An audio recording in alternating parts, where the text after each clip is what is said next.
Yeah, you have the athletes and quads are the ones who are then communicating as far as the race plan, what's going on with what's happening on the course, where the finish line is. They're looking around, saying, articulating to their teammates where they are on the course. But next on the course is the second semifinal of the same event, the women's U17 quads.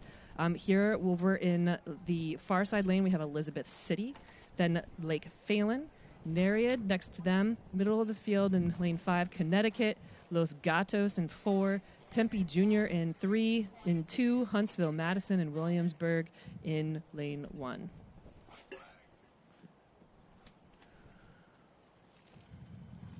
Still early on in the race here. But I think, going back to what the role of each individual athlete in a quad does, because, again, these are not coxed quads. These are just quads, U17. What we'll have is that the bow seat typically in charge of navigation. So it's fairly easy here because they're between the buoys, and they can help you articulate to the stroke seat if they have the steering column, or if the bow seat does, easy to keep track of where they are, but navigating the warm-up area and around practice. So a role with a lot of responsibility. 2-seat is going to typically say the race plan. 3-seat, they're the engine room. They're just there for the brawn. And then the stroke seat, setting down the rhythm, looking at all the data, and just setting down a really solid rhythm to lead the squad. Absolutely. It looks like right now leading this squad here is going to be Connecticut and this black boat here coming in the middle of the race course, leading this, and then we're going to have that's kind of hard.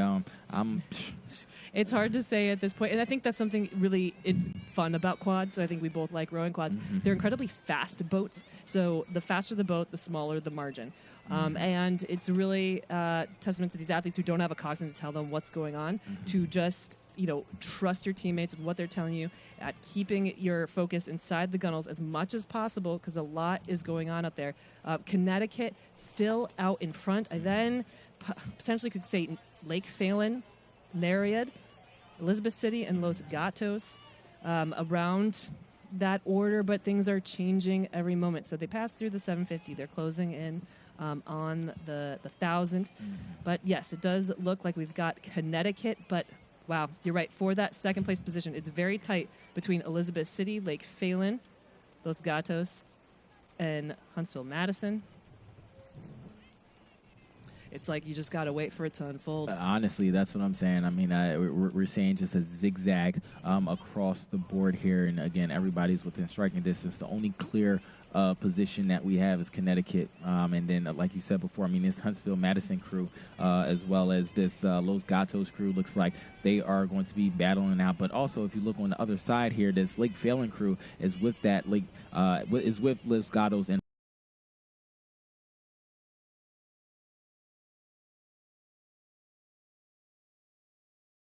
Huntsville Madison, and so I can only imagine the difficulty of trying to see those crews. Is almost every other crew that's battling out with each other.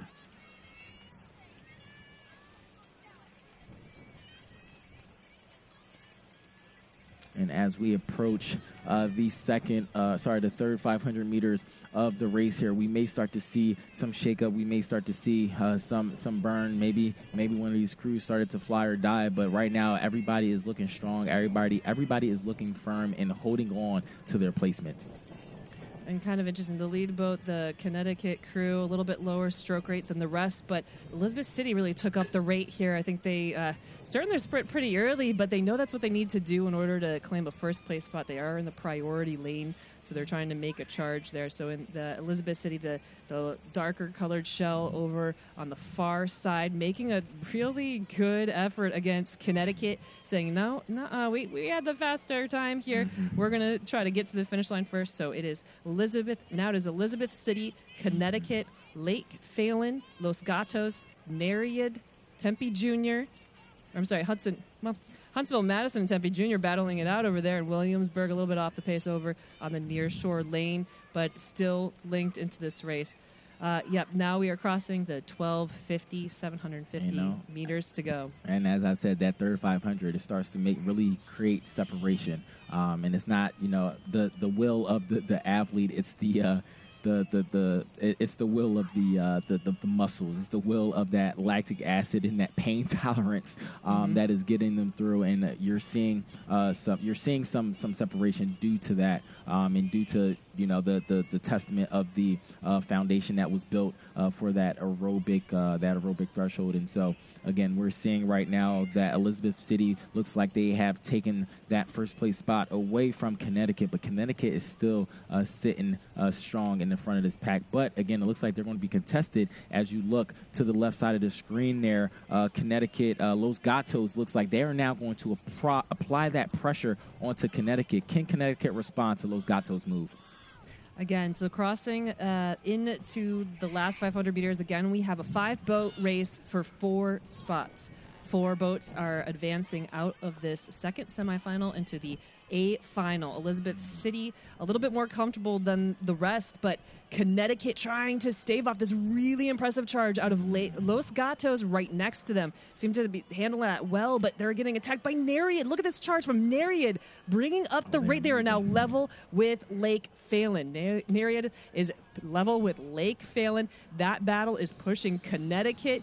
Los Gatos, they were making that's going to be very, very tough. That's going to be tight. These 4 quads that are places 2nd through 5th, trying to see who is going to make the cutoff to advance to Sunday's A finals. All crews are going on to the AB finals. They're all top 16, but now it is trying to figure out who has a shot at top 8 in a national championship.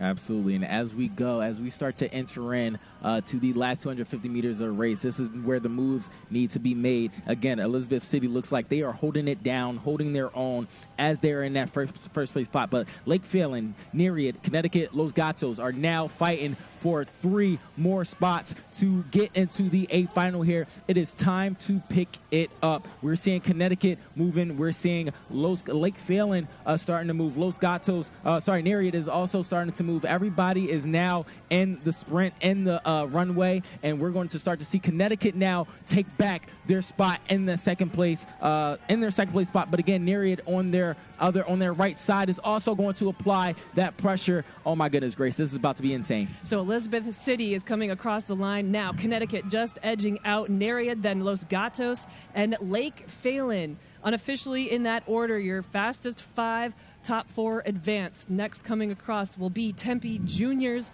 A few boat lengths of open over. Hunsell, Madison coming across in the next 5 to 10 strokes. And then Williamsburg rounding out this incredibly quick and tight semifinal of the U17 women's quads. That was awesome. And on that note, Grace, I'm going to do a switcheroony to the one, the only BB to take